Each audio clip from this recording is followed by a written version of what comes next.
That's never been busier. Throughout the day and now into the evening, the blackjacks have been flying. This is the Kremlin telling the world the Russian military is back in business.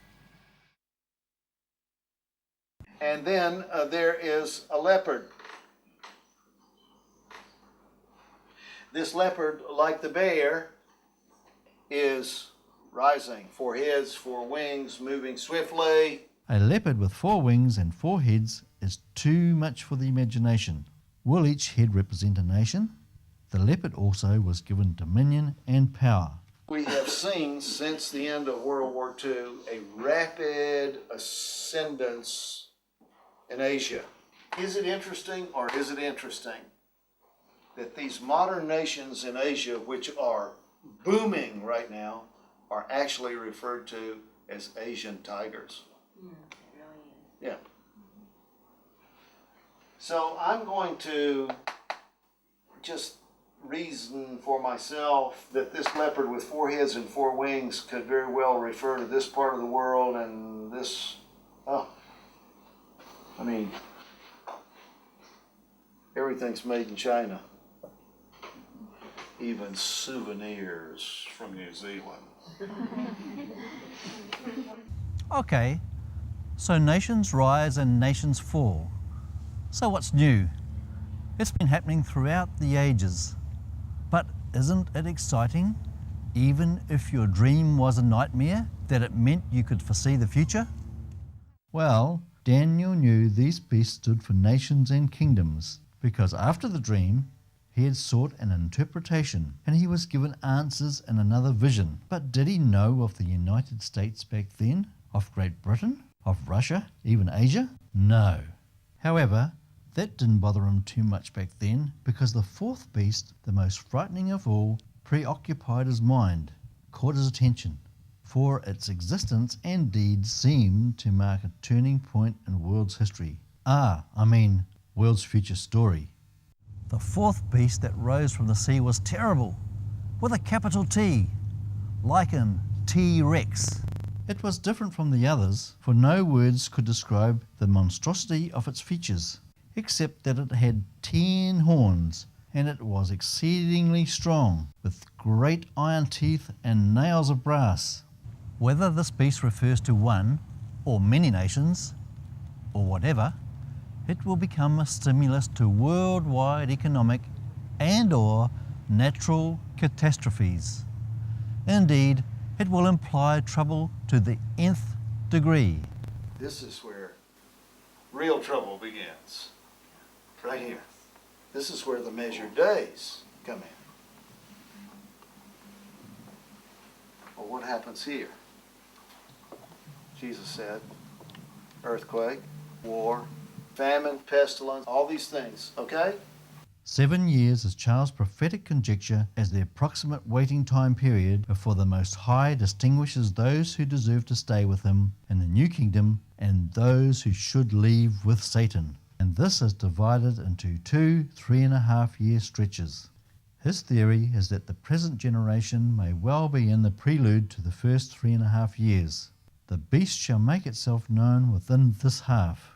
A fitting message to us all then may be well said in Edmund Burke's quote, "All that is needed for the triumph of evil is that good men do nothing." So, no matter what, the message is think good, do good, be good inside and out, in the eyes of God, and he will have no problem deciding where you belong.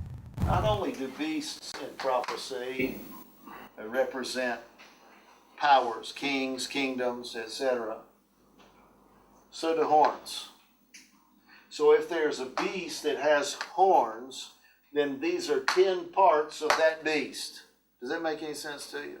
So, it's 10 nations or kingdoms working together for a common goal. But he can't live without the beast. But the beast is empowered, and the beast begins doing more terrible things. He's already doing things that are not good. And he is stamping the residue with his feet. He is walking over and stamping and tearing. This is the idea. And the angel will enlarge on this for us in a few minutes, but I want to get you to here. And when this little horn appears in Daniel's vision, he pushes out 3 of these 10 horns. Uproots them, it says. Evidently, there's something the little horn doesn't like about 3 of these 10, or there's something that 3 of these 10 don't like about the little horn. Don't know who the 10 are yet. Have some ideas. Some ideas. But we have to wait until the scroll of prophecy unrolls, and then we'll be able to pin the tail on the donkey. Well, this little horn becomes the focal point in the vision. Does it look like there's going to be a major tempering of world's alliances? The world is a very different and rapidly changing place.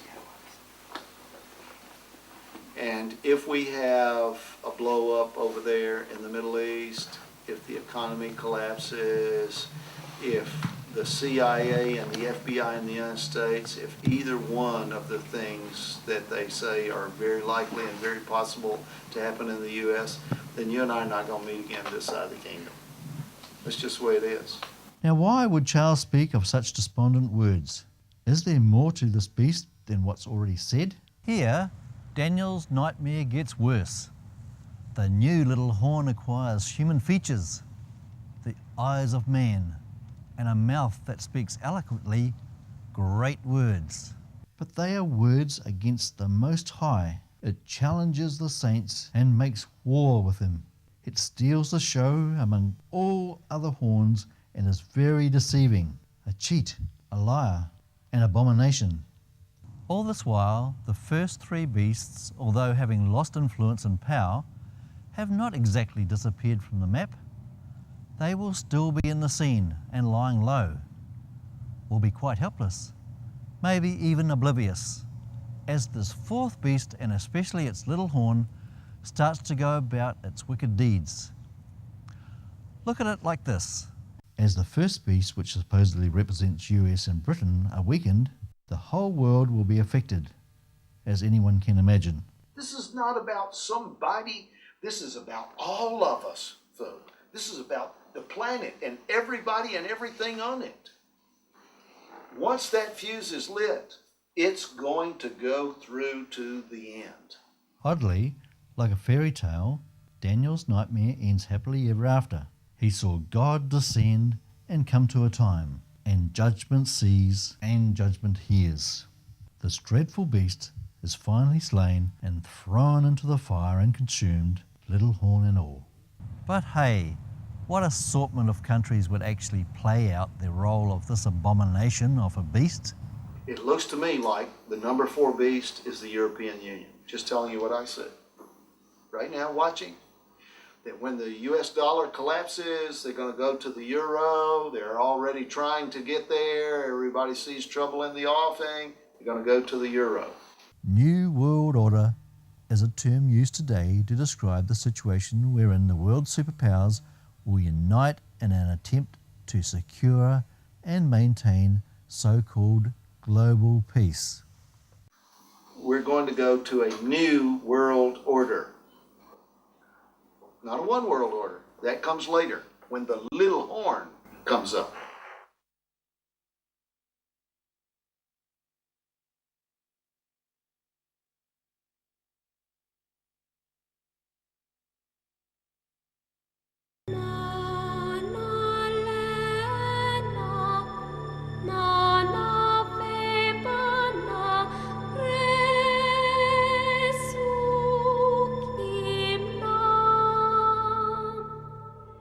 Old Jewish texts in the Bible describes Daniel as having dreams during his captivity in Babylon, all relating to the time of the end. The first of which basically describes beasts rising out of troubled waters amidst windy skies. Beasts represent kingdoms, gaining supremacy by virtue of wars, windy skies, as people of the world watch with apprehension, distress and misery the troubled waters. Now, the existence of this beast, or New World Order, depicts a shift of major world powers, specifically, of course, the decline of United States supremacy. They're going to put together this new world order, folk, because the world's going to be desperate. Desperate. Now, I wasn't around, thank the good Lord, when the Great Depression occurred in 1929 and all the way through the 30s. My mother was around. I've spoken to quite a few people who were around in that time. It was a global depression. It wasn't just something in America. It was a global depression. I think it was a picnic compared to what's coming. That's personal. I think that what's coming, conjecture on my part, is that we're going to have that war and the United States is going bankrupt, and we're going to see the global economy do this for 3.5 years. It's going to be tough. It's going to be tough on you. It's going to be tough on everybody. I think it's going to be extremely tough in America. Why?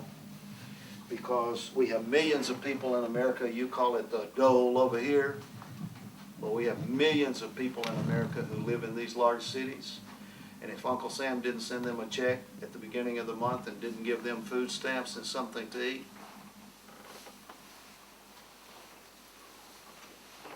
we're going down. And the big cities in America are going to burn like torches.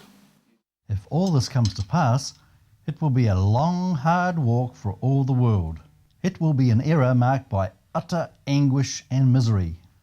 But we must persevere. We must be strong to withstand. For Matthew affirms in Matthew 24, verse 6, "And ye shall hear of wars and rumours of wars. See that ye be not troubled. For all these things must come to pass. The end is not yet. And there shall be famines and pestilences and earthquakes in diverse places." But the end is not yet. Why would that verse be in? I'll tell you why. Because everybody is going to think it's the end. If the existence of the beast per se does not imply the end yet, what does? It says, Revelation 13, make an image to the first beast. That's the New World Order. The first beast is the fourth one in Daniel's cell. It's the first one in Revelation 13. The first beast in Revelation is a great red dragon with 7 heads, 7 crowns, and 10 horns. These beasts, described differently and separately as the fourth beast in Daniel's first dream and the first beast in Revelation, refer to one and the same infamous world power that is yet to manifest its awesome takeover. When we mention the book of Revelation, we actually mean that part of the Bible which tells of things that were revealed to John, one of Jesus' disciples.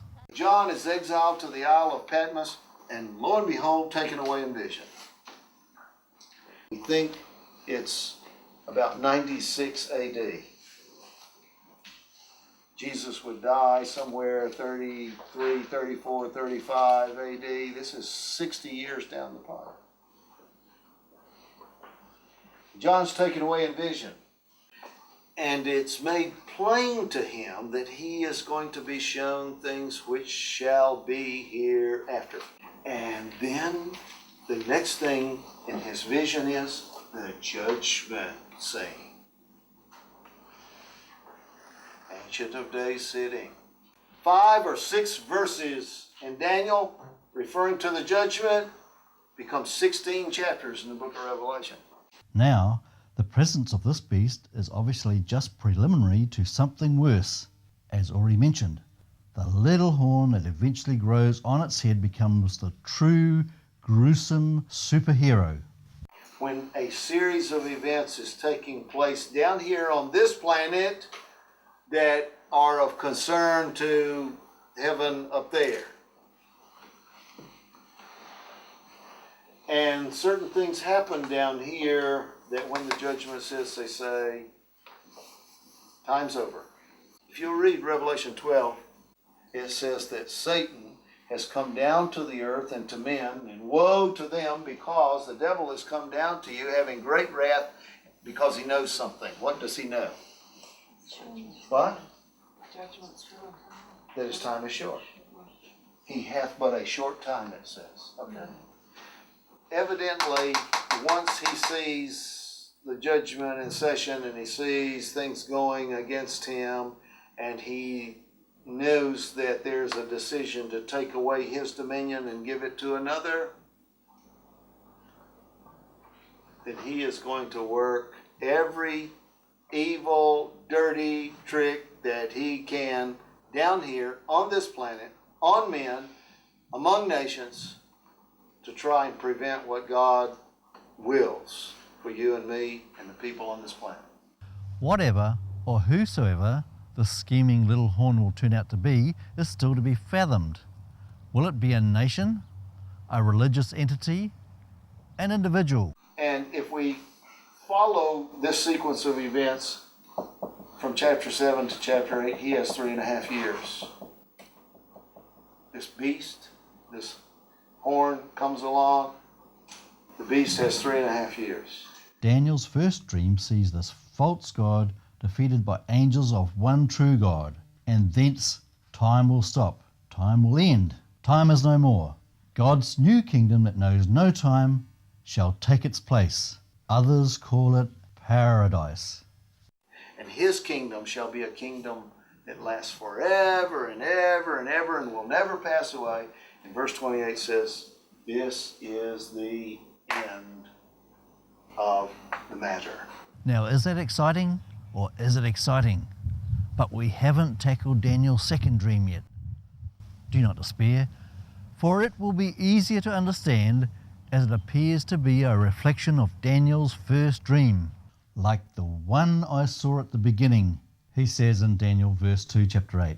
It seems to echo in resounding detail events relating to the future downfall of what looks to be the United States. Daniel was in Shushan, still part of the Babylonian Empire, 2 years after his captivity when he had this dream.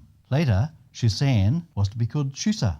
He dreamt that he was standing by the river Ulai in Shushan. What Daniel sees in this vision is a ram, that's a male sheep, with horns, it says. And this ram, Daniel says, is standing beside a river, the river Ulai, which is in modern Iran. And this river courses its way for a couple of 100 kilometers until it pours its waters into the Tigris and Euphrates rivers, recently joined, and that's in modern Iraq.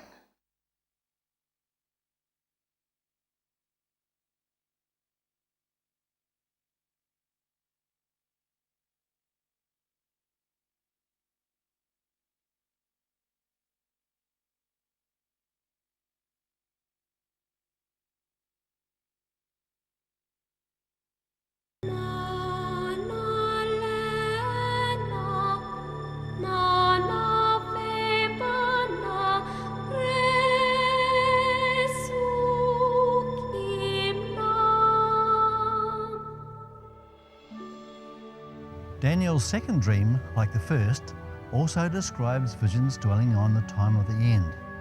But how do we know this dream really relates to the time of the end?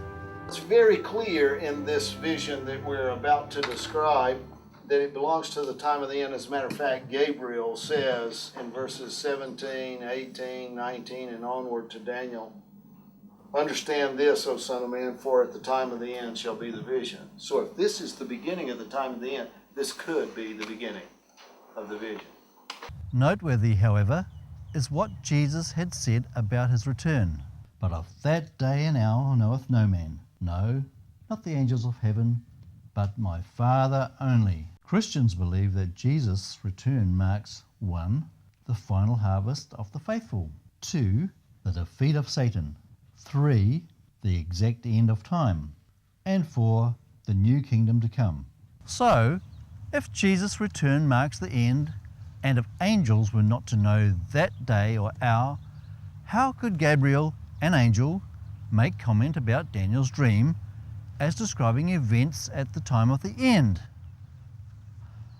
Was he just pertaining or giving clues to events merely leading, but not pointing to an exact time of Jesus' return? Only God knows. Surely you notice here, as the end is cited, that also a place, a geographical location is implicated. So, where does the end begin? If there is indeed a 7-year period of time, then logically this vision of the ram and the he-goat to follow would be here. Now this ram has 2 horns.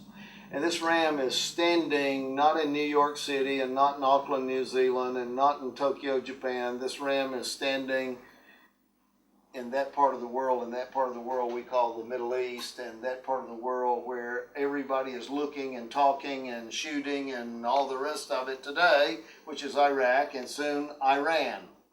Now, what role does this ram have in the Middle East? Well, the Bible says it is pushing westward, northward, southward, not eastward, mind you, so that no beast might stand before him. Neither was there any that could deliver out of his hand, but he did according to his will and became great. The 2 horns represent the kings of Media and Persia. Well, old Media is modern Iraq, and old Persia is modern Iran. If you have observed how horns grow in animals, you probably know they don't grow at the same pace. Much like how our teeth grow. One grows first or faster than the other. Well, this ram's horns were the same. At first there was just one horn before the second came. That there are 2 horns and one is higher than the other, and the higher comes up what? Yeah, last. So there's one that's dealt with, and then the next one is dealt with. So there are 2 horns on this ram. Medes and the Persians. The horns are not the ram. They are part of the ram.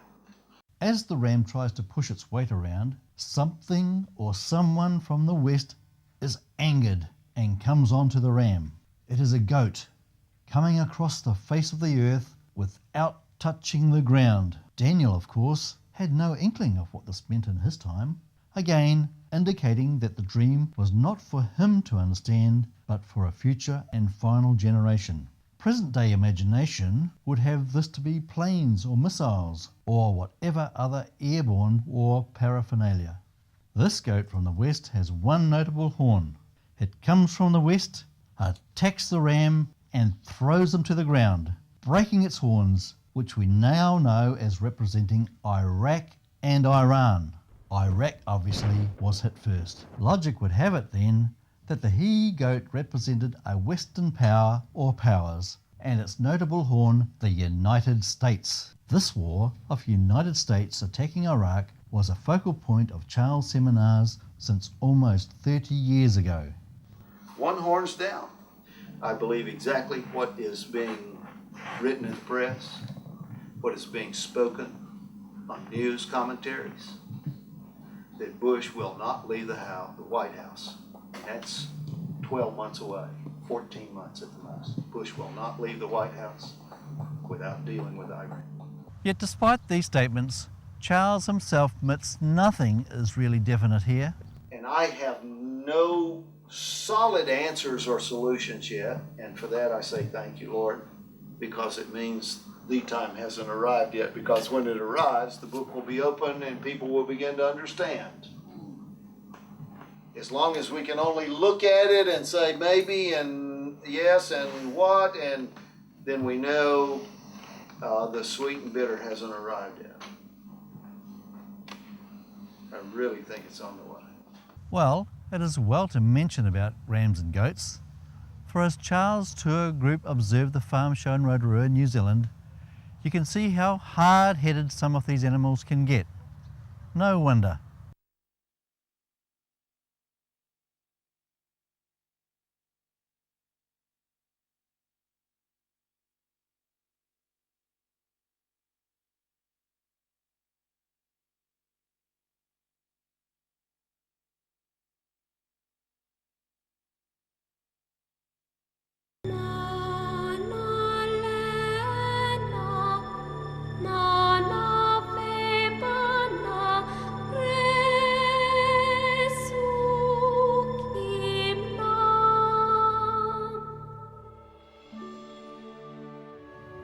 end-time story in Daniel's second dream is seen as a present-day scenario of war between US-led Western powers, the he-goat with one notable horn in the dream, and Iraq, the first horn of a ram, which, in the dream, stands beside the river Ulai, a river running between Iraq and Iran, therefore with an indication that Iran also will come into the picture. Before we go any further with Daniel's second dream, let us hear more about the ram, apart from its horns being Iraq and Iran.